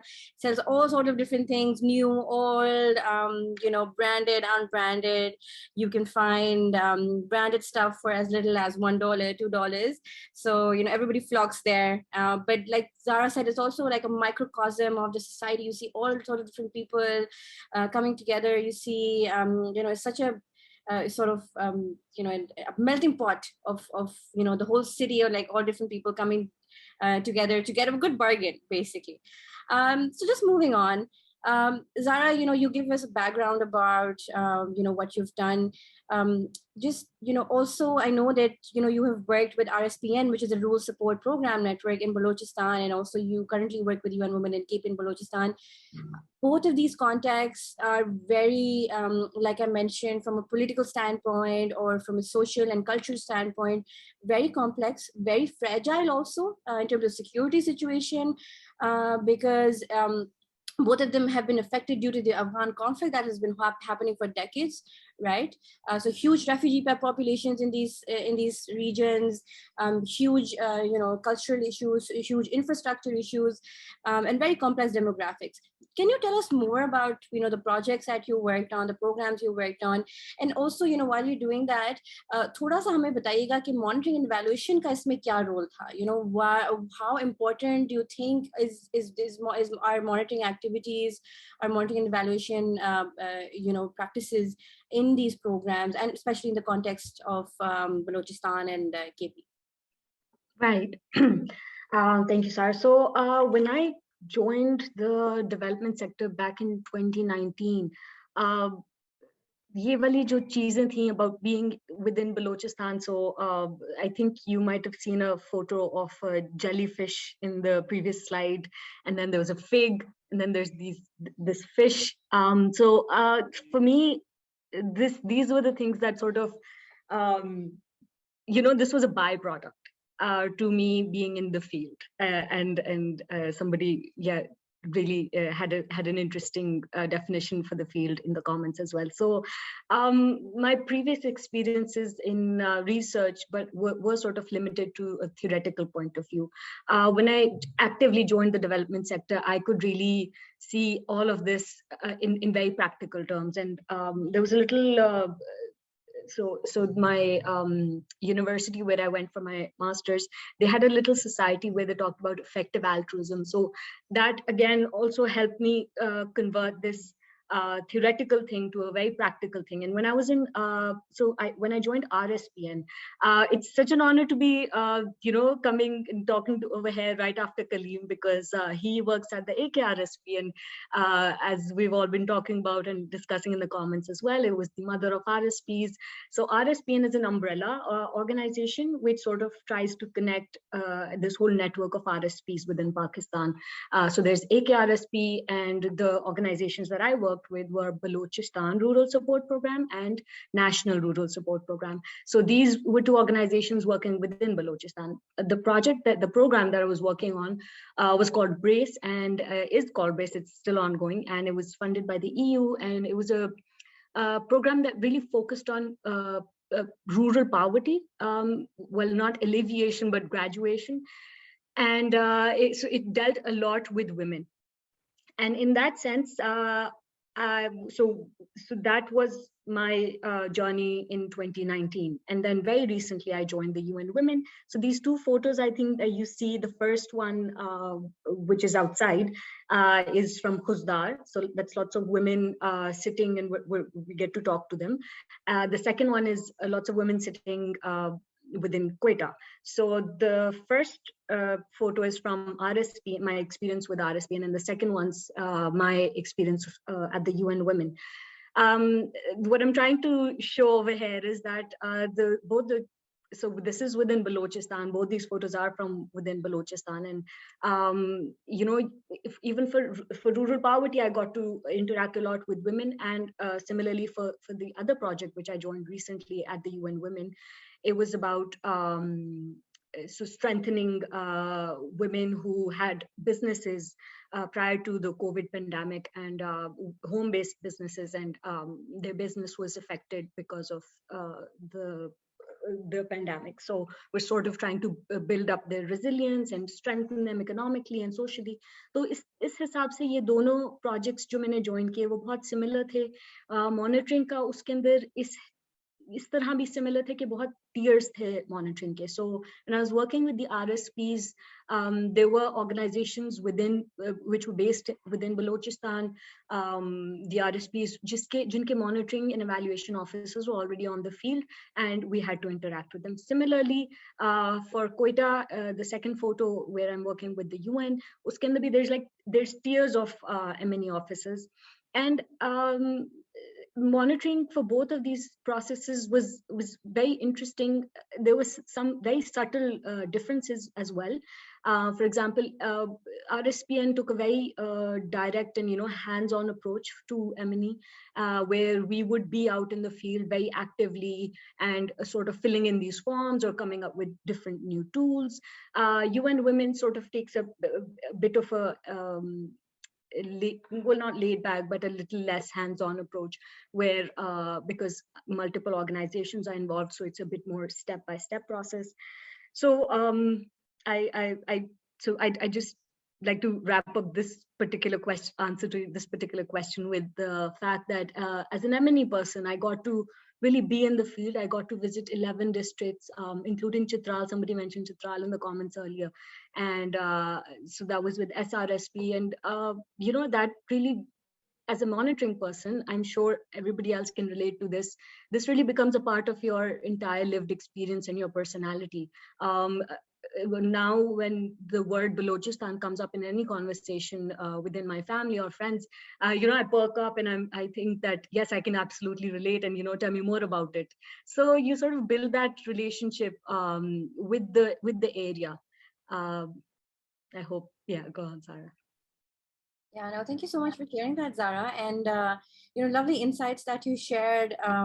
And also, I think in the comments, somebody, Carlos redefined the field for us.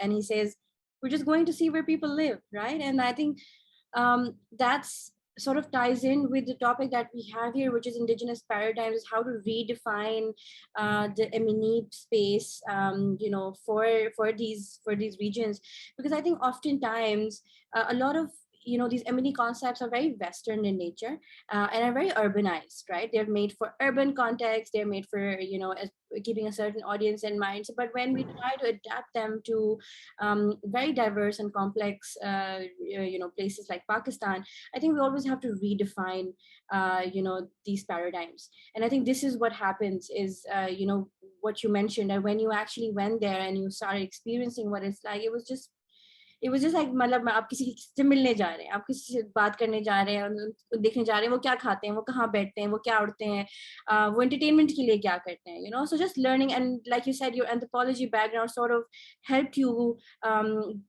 see things from a different lens and unpack things from a different perspective. Who are these people, what do they need, what are their problems, what do they want from life, what are their aspirations. But I can tell, and जैसे आपने भी mention किया थोड़ा सा कि both these regions, Balochistan और KP की मैं अगर collectively बात करूं तो politically they have been very, very sensitive and very fragile, right? And obviously it's not easy to work in such a situation. तो थोड़ा सा हमें बताइएगा कि बहुत obviously challenges आए होंगे, problems आई होंगी, especially as a monitoring and evaluation person, आपको बहुत ज़्यादा जो है ना visits करने पड़ते हैं to where the communities are, to where the activities are happening. How was that experience? कोई मसाइल आपको पेश आए, किस तरह के मसाइल पेश आए, चाहे ऑन फील्ड हो, चाहे वो ऑफ द फील्ड हो, और अगर थोड़ा सा अगर आप हमें बताएं कि how did you navigate them, या किस तरीके से आपने कोई सोल्यूशन निकाला या कोई आपने वे आउट निकाला कि इसको किस तरीके से सर्कमवेंट कर सकते हैं, नेविगेट कर सकते हैं. तो just maybe if you can share some stories around it. Oh, wonderful. So I'd love to share the challenges that I faced. Like, उससे पहले you mentioned कि M&A practices जो हैं वो sort of they do, जब आप online resources भी देखें, a lot of them do come from the West. एक जो छोटी-छोटी हमारी learning है, तो बहुत अच्छा होगा if we sort of, and I really like the fact that EvalYouth is sort of building on that, building resources for people within Pakistan, for many professions within Pakistan.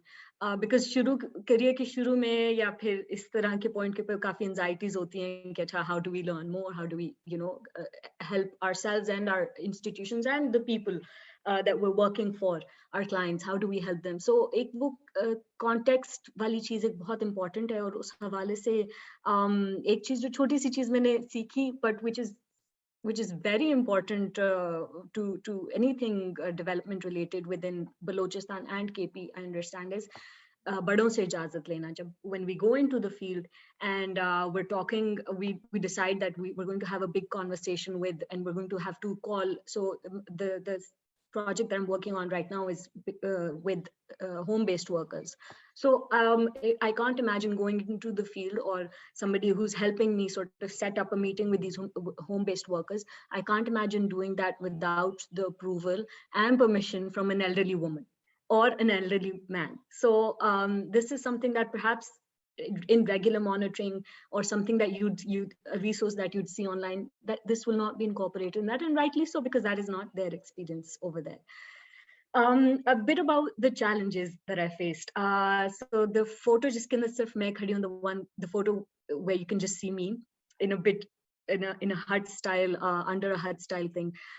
So that's there to showcase that the weather and the general terrain was a huge challenge. जैसे कलीम ने कहा कि जगहों तक पहुंचना बहुत मुश्किल है. अगर आप सिंध को बलूचिस्तान के साथ compare करें, तो if you have a tool that needs to be filled for to collect data, you'll be able to interview perhaps 10 or 20 households in Sindh compared to the same person collecting the same sort of filling out the same tool in Balochistan. You would perhaps fill out the tool for 3 households, because it is yani population within Balochistan जो पाकिस्तानियों की है, that's 5%. लेकिन जो area that Balochistan covers is huge, and there's lack of infrastructure, roads नहीं है, वहाँ तक पहुँचा कैसे जाए.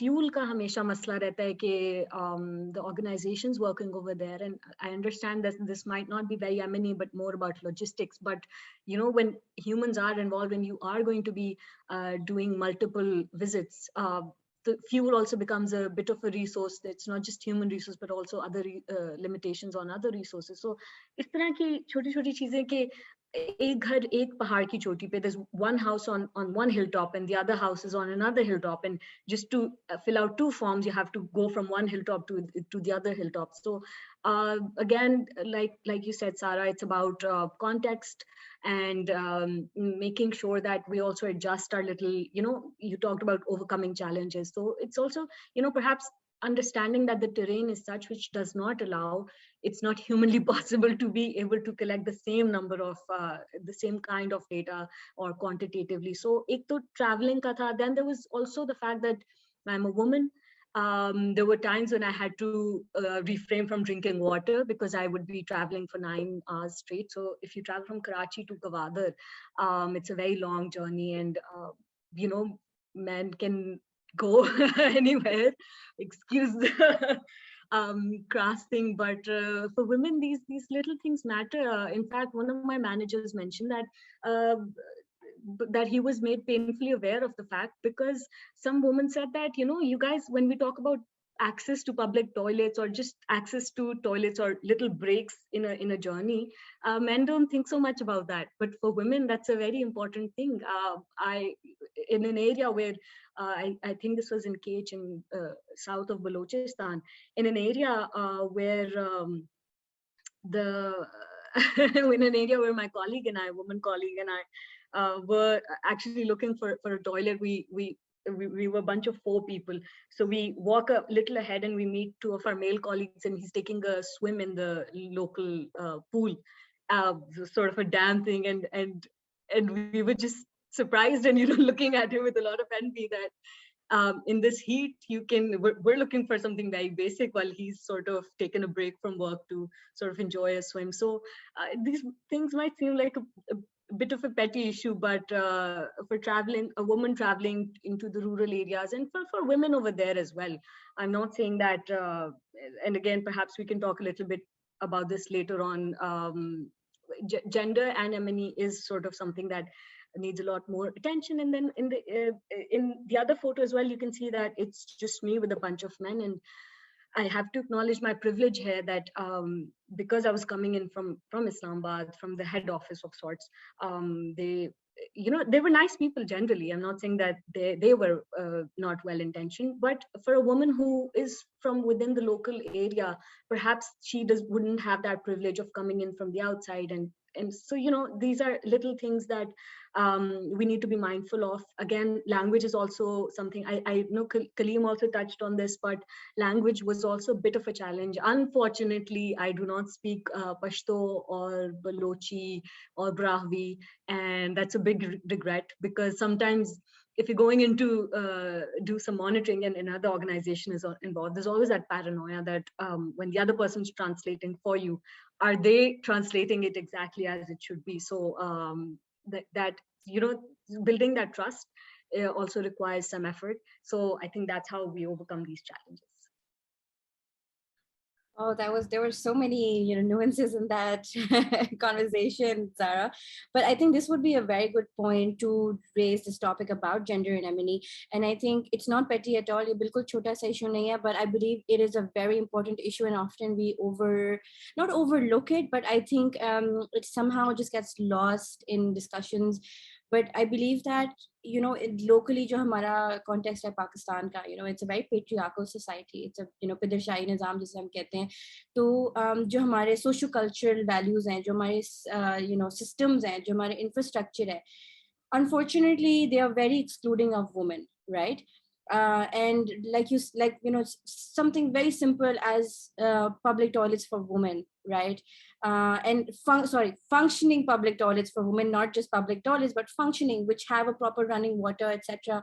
They are lacking, and that prevents a lot of women from joining the development sector. That also prevents a lot of women in participating in development activities, is because Jin communities में हम काम कर रहे होते हैं वहाँ पे facilities available नहीं होती या बहुत दूर होती हैं, तो अक्सर और बेशतर they just prefer to stay in their homes. So I think this is a huge barrier that I think we need to acknowledge. और जब हम program design कर रहे हैं या program monitoring कर रहे हैं, ये चीज़ें, इन चीज़ों को जहन में रखना, इन चीज़ों को incorporate करना और इन चीज़ों को साथ साथ काम करना is very important. और जैसे कलीम ने पहले बात की gender mainstreaming, I think this all comes under gender mainstreaming. These are not small things but very important things. जैसे कि छोटी सी बात है कि एक well lit या accessible area में एक ख़वातीन की अगर आपने बैठक करनी है या एक community gathering करनी है for women, needs to happen in a very accessible area, well lit, where probably public transport available है और किसी shady या dark इलाके में नहीं है. They seem like very small things, but I think they greatly impact participation. They greatly impact the success of a program. So I think definitely these are very, very important. And you also touched upon a lot of these things. What are there any other issues that you have faced pertaining to gender, चाहे वो program design में हो, चाहे वो communities में हो, चाहे projects में हो या M&E processes में हो या जो हमारा जो अपना project staff होता है, donor staff कह रहे हैं, तो where do you think are the gaps? And perhaps can you also touch upon what I'd like to know more is about solutions, or more about how we can bridge those gaps, right? So maybe just a few minutes about that. Yeah, sounds good. That's a very relevant question, Zahra, कि gender issues जो हैं वो M&E के अंदर भी हैं, program designs के अंदर भी होते हैं, और जैसे कलीम ने कहा, as you rightly pointed out, gender mainstreaming is a really good thing that we're doing. So in that, I think, so in the project that I'm currently working on, I had an observation that I shared with all of my colleagues, all the organizations involved. We're working strictly with home-based workers at the moment. And previously as well, most of our interaction was with women. In this room, you see that there are these women, and especially the lady in the gray scarf, who's straight right in the middle. She was a grandmother and she's very passionate. This was in Khuzdar, and she was very passionate and she was full of light, and she had so many ideas, and she was learning. She was a part of the Adult Literacy and Numeracy Skills Center in Khuzdar, and she's in her 60s, 70s, and she's learning the course for grade 2 and grade 3, so it goes up till grade 3, if I'm not wrong. So this granny, her grandchild was also working, was also studying at the Adult Literacy Center. So this granny is learning all of these things, and she's full of light, but she wouldn't be accessible to me if I wasn't a woman. And for a lot of these things, a lot of areas in KP and Balochistan, projects that are working with women, I feel that as I observed in my current project, there's a lack of women staff. So there's, when I went to Quetta this time, I noticed that there was a lot of tools to be filled out, a lot of forms to be filled out. And typically there were 2 people who were meant to be doing this, but one of them could not access these women because he was a man. And so a lot of the burden fell on the women. So in areas where there are cultural restraints like this, where the man cannot, so it's very completely different in Cage. Again, what you said about context matters so much, because when we went to Cage, which is the south of Balochistan, we were sitting in a similar room, and a woman was breastfeeding her child right there and then. And our male colleague was sitting next to us, and she was completely fine shaking his hand. She was completely fine talking to him. So it's very subtle, and it's very complex when it comes to patriarchy, religion, cultural norms within Balochistan and KP. So I think we need more women in that tier, where they are very much in the field, they're very much part of the local resource. And again, another example is when I went to Chitral. A lot of the men over there pointed out that a rising and very worrisome issue in Chitral is a lot of women suicides. So women sort of jumping into the river or something like that.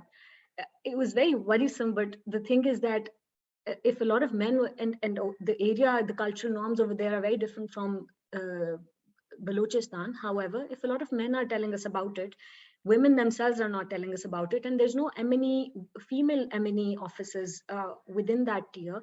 How would we even catch this issue? How would we start to work on it? So to identify issues within the program or something that's not really, to fill out data, to collect data. So we do need a lot of women over in that tier, and I think they work. I don't want to sound biased, but I've had this experience where two groups of people were filling out these forms, and the women very honestly went from one hilltop to the other hilltop to collect data from each household, and they're very dedicated. However, I think they need to be capacitated. There needs to be, I encourage and I like projects which say that, we're looking for a woman to fill in this position. And, this is more about HR and less about M&E, but I think that one of the solutions to this is to look specifically for women. And because, if the project target audience is based on women, then you're going to need your staff to be of the same gender. Wonderful. Those were such a wonderful insight. I've been taking notes, all the time during Kaleem's talk and also your talk, because I think in my own work, these are all a lot of insights that I can incorporate. And I'm sure a lot of our audience are taking notes as well as we speak. So Zahra, just, because in the interest of time, we're just a little behind. I'll just move to the next question, which you mentioned previously, but I wanted to highlight that was the cost of M&E. And you mentioned that it's not just in terms of money, but it also in terms of time, it also is in terms of resources. The same M&E exercise, if you do it in a certain region, will take a certain amount of money, and a certain amount of resources are required, certain amount of time is required. But in another context, just a region literally next to it, a few 100 kilometers away, totally different ball game, right? And these are things we need to keep in mind, especially at the program design level, or at the when we're designing monitoring evaluation frameworks and M&E plans. These are things we really need to keep in mind. For instance, Sindh में अगर हमें एक M&E officer चाहिए, तो perhaps Balochistan में हमें 2 चाहिए. And like you really very nicely pointed out, ensuring gender diversity and maybe also ensuring ethnic or linguistic diversity, ताकि ज़्यादा से ज़्यादा रसाई हो सके, ज़्यादा से ज़्यादा access हो सके in areas में, is also very important. I'd just like to know, what was your experience in terms of, M&E? I remember, of this chat, you were telling me a story about something interesting that happened. So maybe you'd like to share with the audience. Yeah. No, that's a good question, Zahra. The cost of M&E, that's a very important aspect. क्योंकि M&E के ना हम लोग हर चीज को cost effective और time effective और उस तरह बना रहे होते हैं, तो हमें ये भी देखना है कि हम खुद जो जा रहे हैं, क्या वो will my visit actually help, or will it just waste resources? And with जैसे कलीम ने भी climate के बारे में बात किया, glaciers के बारे में बात की, तो एक sort of oval aspect भी है कि with time, Greta, is that how you pronounce her name? I think she's decided not to fly to one area because she knew कि उसका impact climate के ऊपर कितना ज़्यादा है. Again, if I'm flying from Islamabad to Quetta, उसका impact climate के ऊपर किस तरह का आ रहा है, या फिर उसकी resources कितनी spend हो रही है, और क्या can I justify my visit? Will it really help? So these little things, they matter a lot. These very cute goats that you can see on the screen right now, they have an interesting story behind them. When I was working with RSPN, there was a bit of an issue where we had to sort of do, re-evaluate ke jin logon ko, our beneficiaries who we've given these goats to, do they actually have them? Were they able to really get them? Because it was at a huge scale. 3 million or so people had received, were part of the intervention in one way or another. So, yeah, 300,000 households, yes. So we so because of that, we sort of started an exercise where we had to go back to, let's say 15% of these households who had received these goats to sort of help them alleviate from rural poverty. And so the organization within Balochistan was doing this, and us from Islamabad, we were also doing it. So like I said earlier about tiers, so there's the basic organization that's going to these beneficiaries who've gotten these goats, the basic tier, they're going to them and asking, do you still have those goats? Did you receive the goats? Then there's their superiors who go up, do a spot check of, if there's 10 households, they'll visit 2 households. And then there's us from the country office. We'll go and we'll ask them, did you get the goats? So at one point, one of the beneficiaries just went like, you know what, keep your goats. The amount of fuel you've wasted in visiting us is ridiculous. Just take your goats back and stop bothering us. So it was really funny and really eye-opening for us, because we were like, yeah, he's absolutely right. We can't really complain, because this is the 4th person who's visiting this poor man, and he has things to do. There are women who work in the field all day long. They can't take out the time to come meet us over and over again. So I think the solution to all of this is trust. If there wouldn't be a need for 4 people to go visit, if we knew that the work on the first year, the people who have been hired from within the local communities who know their people the best, if they are really truly doing their jobs, then I wouldn't have to spend so much money flying to Quetta and then traveling 5 hours to Khuzdar or Loralai or any of the other districts. So, and again, I should be held accountable. Somebody within the country office should be held accountable to justify their trips.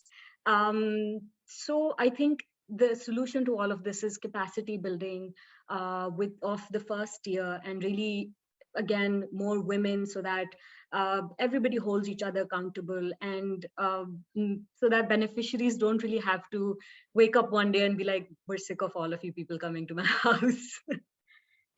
Yeah, no, thank you so much for that story, Zahra. So that brings me, so Ifra, in the comments had a very interesting question, and I think it's very pertinent, so I'll ask it now rather than parking it for Q&A. And she asked about, whether different programs, and especially I'm asking because RSPN or, these RSPs, they are multi-donor funded programs. There's also the government involved, there are different agencies funding it, and then local partners, etc. Do they communicate with each other? Because what I'm hearing also from what you're saying is also maybe gaps in communication between different partners, between different programs. If certain A program is also giving goats and another B program is also giving goats, it just makes sense for them to communicate. Does that happen? Does that not happen? If, You're right. That's an excellent question. And coordination is key. That is what will build the trust, which will mean eventually that we can save up on resources. So coordination between the organizations is important. I think that is why RSPN, which is the network for all of these RSPs, that's the purpose of it, right? It's an umbrella organization which sort of connects all of them. But I think the dev sector within Pakistan is so small. And again, I've just joined it. It hasn't been very long, and I'm just learning a lot about it. But there is a lot of competition and lack of trust. And I think and it's very small. So by, sort of building more and helping make more coordinations and having more meetings, I think we can sort of build on that trust. Perhaps it will take a time.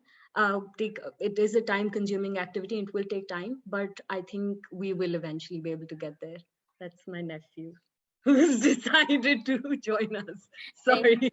No, that's totally fine. So I'll just wrap up the conversation. If you have any final thoughts to share, and then we'll just dive right into the question and answer session. No, I just wanted to share that this has been such an interesting experience to talk to you and, just really reflect back on M&E within Pakistan. Thank you so much, Nazir. Thank you, Zahra, Ifra. You guys have been wonderful. No, thank you so much. The pleasure is all ours. Thank you so much. I mean, today's your day. We're celebrating you. We're celebrating all the wonderful, passionate young professionals out there who are making M&E better. I think, that's just how I'll put it. And bringing your own flavor, bringing your own wisdom and knowledge to it. So really, really thank you to all of you. And I think this is the best segue. We'll just move into the question answers. We had a couple of questions in the chat. I can ask them, or Carlos or Alif, do you want to ask them directly? I know some questions were already answered in the chat, but if anybody wants to directly ask any questions, and then we'll move on to the ones in the chat. If you permit me, yes, I made a question to Zahra, but maybe the same question could be done for the previous presenter. In terms of evaluation, did you have any specific experience about the evolution, the sharing of evaluation results with community village members? How was it if you have this kind of experience? Sorry, was that question for me or for Zahra? So both of you. So Zahra and Kaleem. Okay. Anybody, if you can answer. So the question was essentially sharing our results back with the community, right? Yes. And I absolutely loved it when we did that. That's a very good question.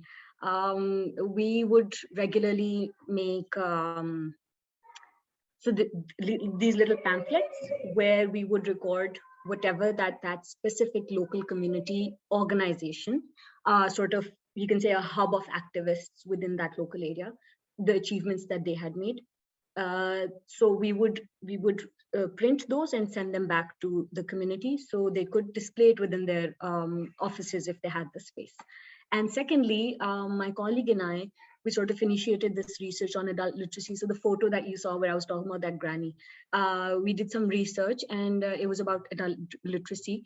And we found all of the results were mostly positive. There were no negative. And I know that's sort of blasphemous in monitoring that everything comes out to be good, but it was so heartwarming that these women were, truly embracing the spirit of education at whatever age they were at.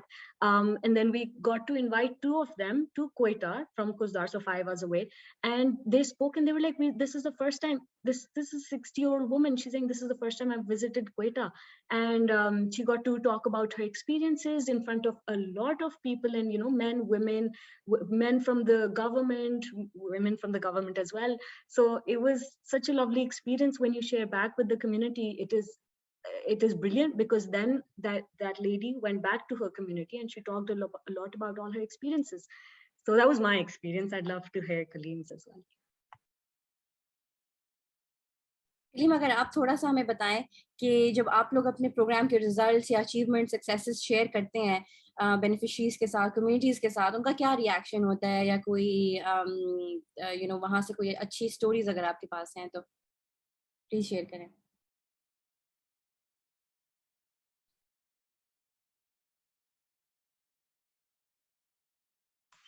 Sorry, internet का थोड़ा सा मसला था.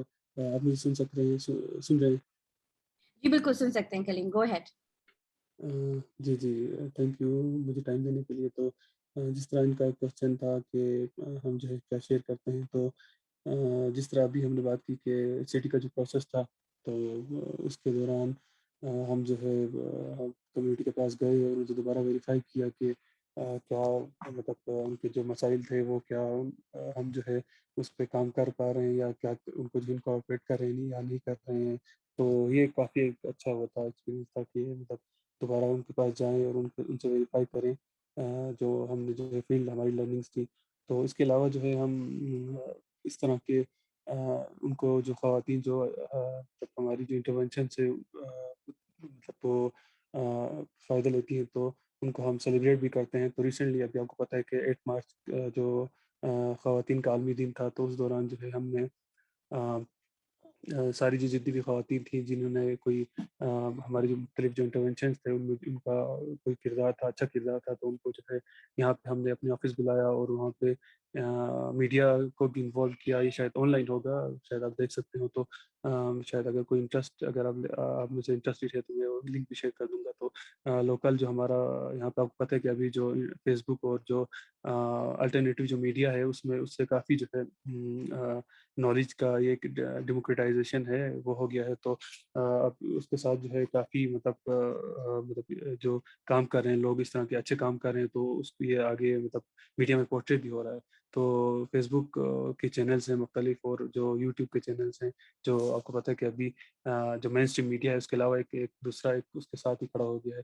تو اس کی out reach اور یہ سارا مطلب بہت زیادہ ایک وہ ہے, امیزنگ ہے. تو اس ہم نے ان کو بھی انوالو کیا, لوکل جو مطلب فیس بک اور اس طرح کی جو وہاں پہ ہمارے یہاں پہ جن کی زیادہ فالوئنگ ہے, ان کو ہم نے جو ہمارا 8 مارچ کا جو ہمارا سیلیبریشن تھا, تو اس میں جو ہے خواتین جنہوں نے جس طرح مطلب کمیونٹی لیول پہ ہماری جو انٹرونشن ان کا جو ایک انسپائرنگ جن کی اسٹوری تھی, ایک خاتون تھی جو ہے آپ کو پتہ ہے کہ یہاں پہ جو اسکریپ کا کام ہوتا ہے وہ مرد کرتے ہیں صرف, لیکن یہاں پہ ہمارے یہاں پہ اس طرح کی ایک کہانی تھی کہ کوئی خاتون تھی جو یہاں پہ جس طرح میں نے ابھی وہ میری پکچر تھی جو کھرمنگ ڈسٹرکٹ کی, تو کھرمنگ ڈسٹرکٹ میں ایک سرمک کا علاقہ ہے, تو وہاں سے کوئی خاتون تھی, تو ان کا یہ تھا کہ وہ جو ہے مختلف علاقوں میں جا کے اسکریپ جمع کرتی تھیں, اور جو ہے وہ لا کے جمع کر کے پھر وہ مارکیٹ میں بیچتی تھی. تو یہ آپ کو پتہ ہے کہ اس طرح کا خواتین کا جو ہے بزنس کی اس میں بزنس میں آنا ہی ایک چیلنجنگ ہوتا ہے, بہت زیادہ سخت چیلنجنگ کام ہے.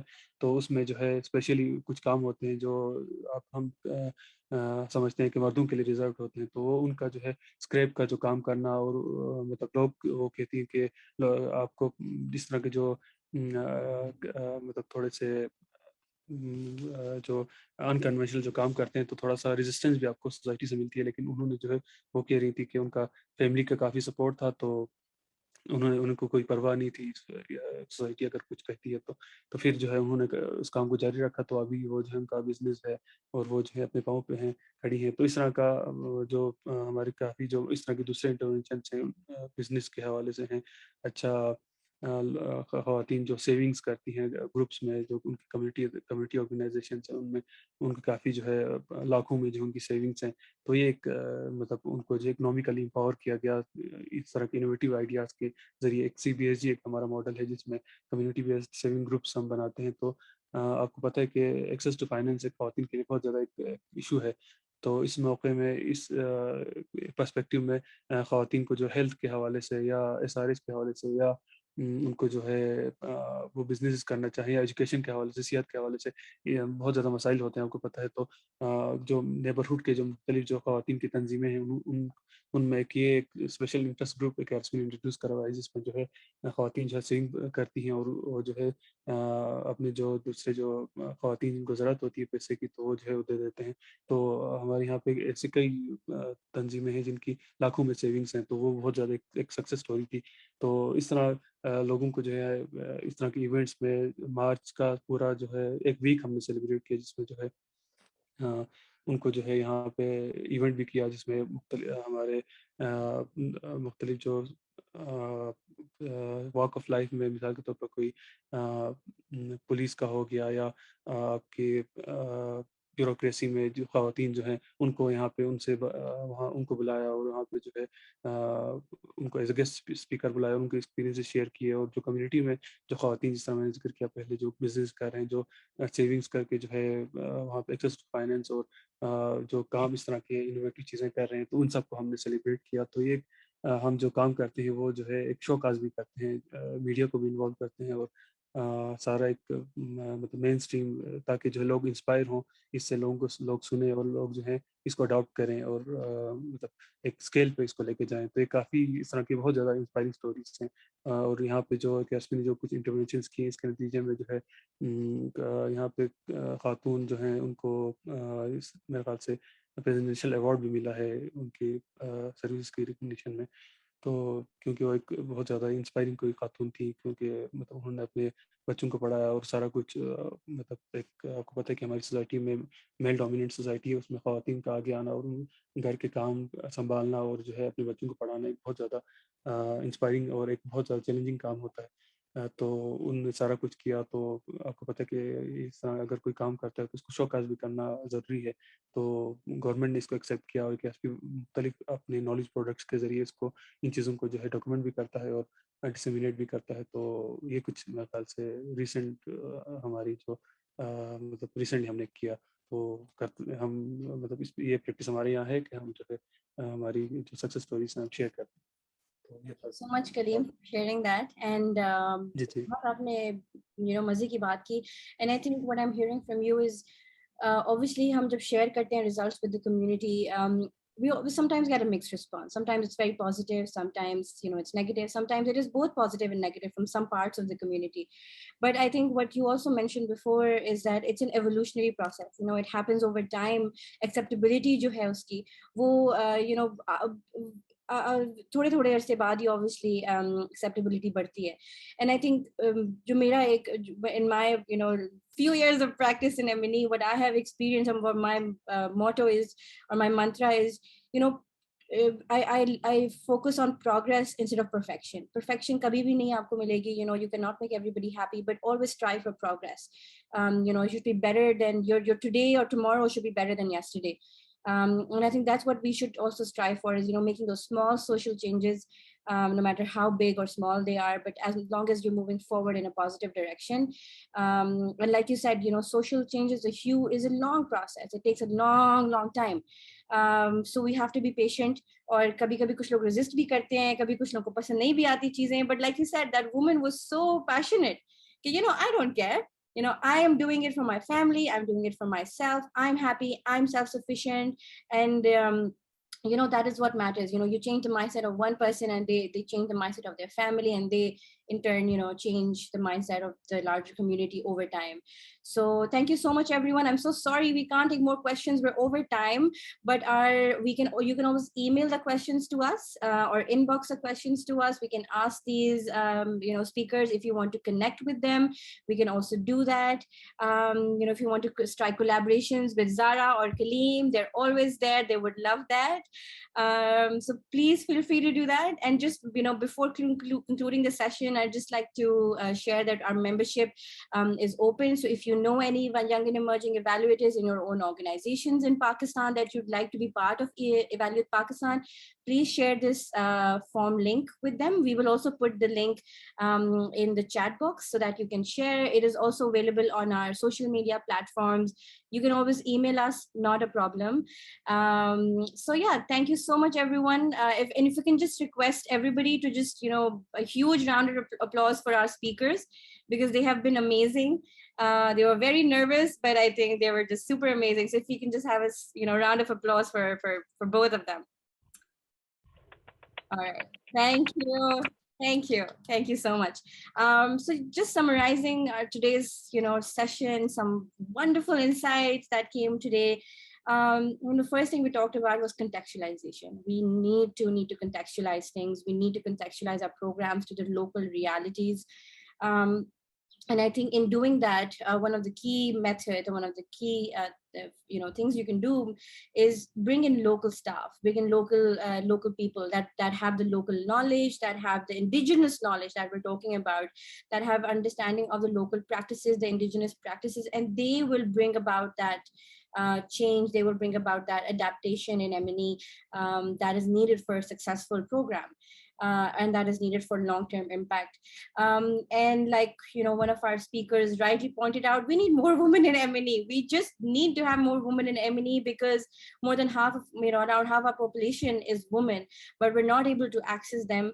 And, unfortunately, because of our socio-cultural framework, it is only through female staff or, female M&E professionals or female project staff that you can create access and inroads in hard to reach communities, remote communities, or difficult communities, or marginalized communities, right?